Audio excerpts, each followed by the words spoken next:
பாலிட்டியிலிருந்து ஒரு கூற்று காரணம் கேள்வி. கூற்று என்ன கொடுத்துருக்காங்க? அரசியலமைப்பு நிர்ணய சபை பல்வேறு குழுக்களின் மூலம் இந்திய அரசியலமைப்பு சட்டத்தை உருவாக்கும் பணியை மேற்கொண்டது அப்படின்னு கொடுத்துருக்காங்க.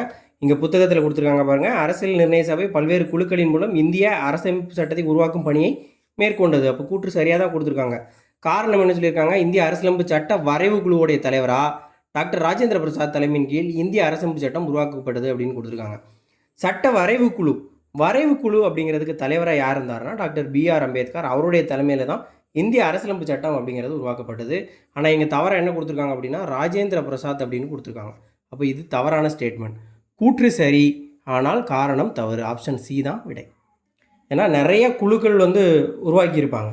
அதில் வரைவு குழுவுக்கு தலைவராக அம்பேத்கர் தான் இருந்திருப்பார்.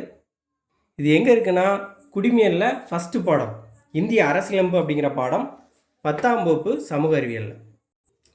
சிலபஸில் இந்திய ஆட்சியல் 4வது பகுதி, அதில் முதல் டாபிக் இந்திய அரசியலமைப்பு. Exam combine technical service exam, ITA level exam November மாதம் 16ஆம் தேதி 2025ஆம் ஆண்டு நடைபெற்ற எக்ஸாமில் கேட்ட கொஸ்டின்.